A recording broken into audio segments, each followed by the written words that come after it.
Welcome back, folks. Let's get right to it. As you can see, I'm taking this car in a whole nother direction. Check this out. What I did was I couldn't post for a few days because, you know, I did the bumper and then it just wasn't flowing. But for one, the way the center bar was meeting up with the bumper, it looked like it was double stacked. This had more of a, you know, downward angle, and it kind of went like this. It kind of like, you know, double stacked. I didn't like that. Definitely that really threw off the car.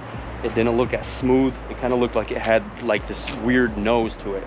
And then another thing, the fog lights have to go.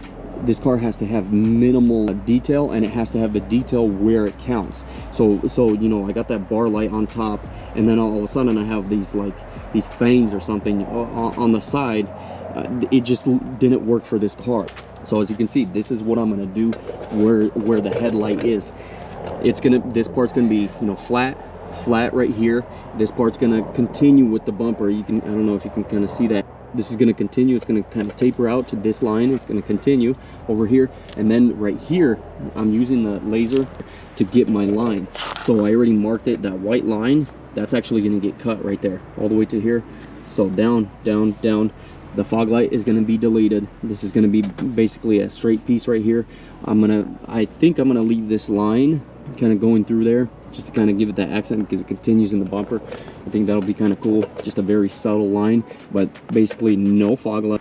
Where I'm going to cut it, it's basically going to shoot back, and it's going to look like it's a hole. Inside there's going to be like these black fins that are going to be kind of stacked, and they're going to be about maybe 2 inches apart, and they're kind of go like this just to give it that really deep contrast of the black vent in there. Because this one right here, this is a cool feature on the Model S bumper, but this is just too small. It's too dainty. It doesn't jump out at you. This definitely has the looks of a Bugatti, the way it flows right here, and it hits the headlight. And then the bumper right there, I'm actually taking it in the direction. I didn't really realize, and I'm like, wait a minute, I kind of seen this somewhere.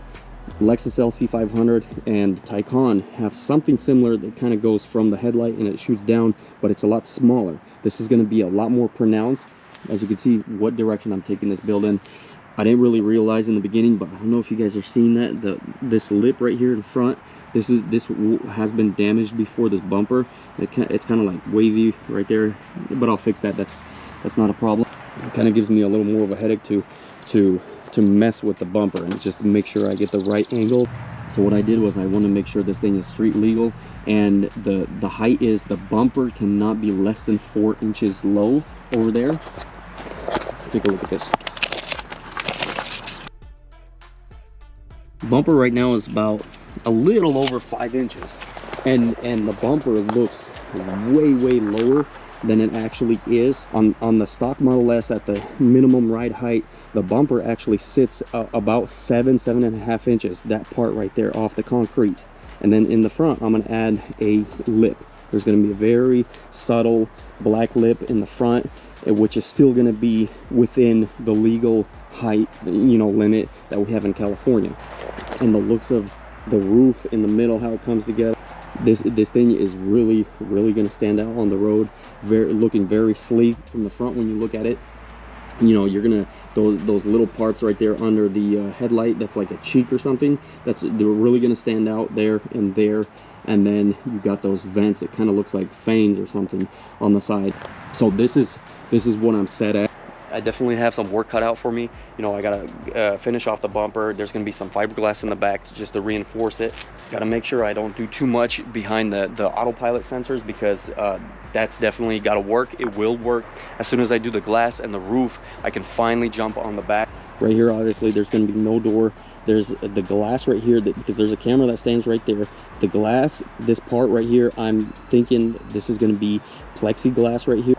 The front window is actually from 2020 and up, is laminated.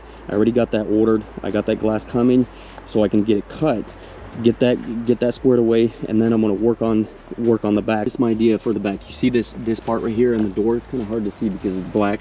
This part is going to continue into the hips of the car. The way I want to make this car is I want to make it a lot wider than it actually is. That's the reason why I stopped where I was right here. This, you know, like for example, this part is just tacked in. That's the only weld that's holding this piece in right there. I stopped because I needed to make sure I get the front situated. This part of the skin right here is going to come out, you know, just like in the front. It's going to have no fender gap right here, going to be flush with the rim. You know, this part that I was talking about right here, this is, I want this to continue. I'm thinking it's going to continue like way over here, like kind of like make the ass like huge.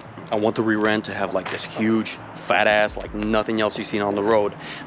Definitely this front end is taking me a little bit longer than I expected. It's because, you know, I definitely got to make sure everything is up to par with the cameras, sensors, headlights, the way the hood closes, so I could, you know, then easily remove the bumper or the fender if I need to. Definitely the front end is pretty much, I got it squared away, you know, the rough part, right? Then there's the detail, you know, smooth everything out.